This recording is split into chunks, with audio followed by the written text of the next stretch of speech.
Joining us tonight is Congressman Greg Walden.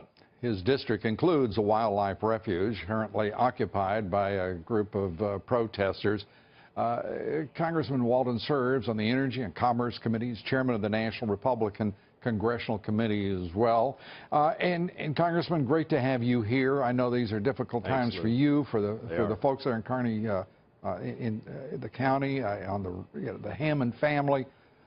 I want to say to you what you said last night on the floor of the House, in my opinion, did more to set the record straight on the conflicts are there and how the history of those conflicts between the government management agencies like the Bureau of Reclamation, the Bureau of Land Management, the Interior Department, and ranchers. And I just want to salute you for that. I've been very critical of the congressional delegation, the senators from Oregon, for not stopping this deal.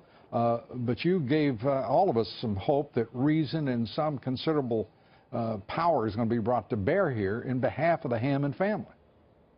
You know, thank you, Lou. And I hope if people want the full text, they can go to your website or wherever and see the comments. I had intended to give about a 5-minute speech, and frankly, about 20 years of standing up for these people in Eastern Oregon flooded over me, and I went almost half an hour. Right. What I was trying to say was, look, what the... Well, it was a terrific half hour. I'm going to say that, too. Oh, yeah. What the protesters, how they've gone about this, they've gone over the line. They really have. Right.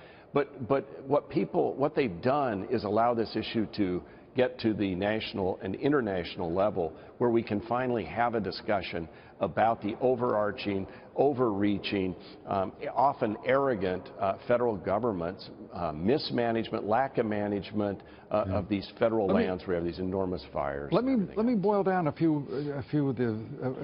some of what you're saying to a few words.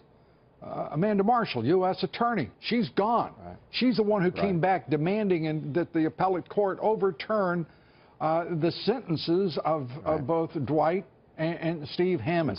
She is, I mean, I think the woman should be investigated. I think she should be prosecuted for what she did to two American citizens. And I'm going to say further that the prosecution team should also, in my opinion, be investigated. This is such a lack of ethics. The trial judge, as you know, stood up and said 3 months and 1 year, and he thought you could tell from reading, at least I could, from reading the transcript, he even thought that was extraordinarily punitive.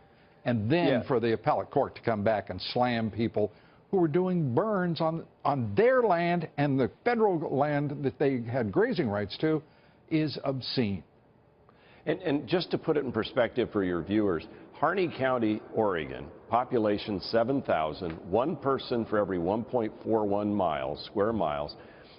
It is a landmass larger than the entire state of Maryland. This is high desert plateau, very, very few people out there. So it wasn't like they were lighting a sagebrush fire, going up a ravine in Los Angeles and burning homes, which, by the way, the judge cited and said, had that been the case, the 5-year mandatory minimum sentence prescribed by federal law under the statute, which a jury convicted them, would have made sense. In this case, he said it was 8th Amendment violation. It was wrong. We need to change the statute. Need to change the statute. And this president, and you know, I got to be honest with you, I can't even imagine this president giving enough of a damn to do the right thing. The right thing is not what happens in this White House. Wait, Lou. I want to just say that you're right in terms of the pardon and the clemency, although we should appeal for some relief here. But he does have this ability, Lou. In the neighboring county, same type of folks, same type of ranching culture and lifestyle. He is threatening, we're told, but they won't be open about it, to declare a new national monument and lock up 2.5 million acres without any public involvement. He could help dampen this down by saying, I'm not going to do that. I promise you I won't, and then not do it. If he doesn't, Congressman, this president, I have to say to you, we're in the final hours of this presidency, and this man is showing every day what he is and what he is not. And what he is not is a compassionate and reasonable person who would care about the rights of those two ranchers. I can't even imagine him giving a whit. Here's the other thing that his agencies could do. In order for these ranches to really survive, they own 6,000 acres, the Hammond Ranches. The Hammond family, yeah. But they need it, but because this is so sparse country and it's not the lush green sort of Willamette Valley, Oregon, most people think of. This is high desert plateau. They lease other ground from the federal government and they pay for it. Those leases need to be reinstated so that Susie Hammond, the wife of Dwight Hammond, who is, in her 70s, alone on a ranch, or at least, her husband and son are gone now, can continue to ranch and survive. She does not need the extra punishment of having the grazing leases taken away as well. Here's what should happen. Here's what should happen, in my opinion, Congressman.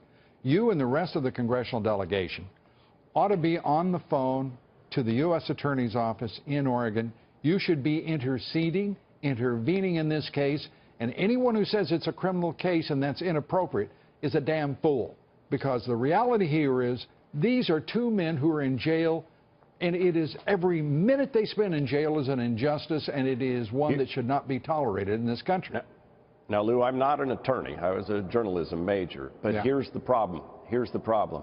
This has already been appealed to the Ninth Circuit and to the U.S. Supreme Court, who refused to take it. The Ninth Circuit said, no, you have to impose the statutory 5-year Well, they're minimum. Damn fools. And it's about time people, whether they're attorneys or not, whether you're a congressman or a senator, it's time for people in this country to talk straight. They're damn fools, and they don't give a damn about 2 American citizens.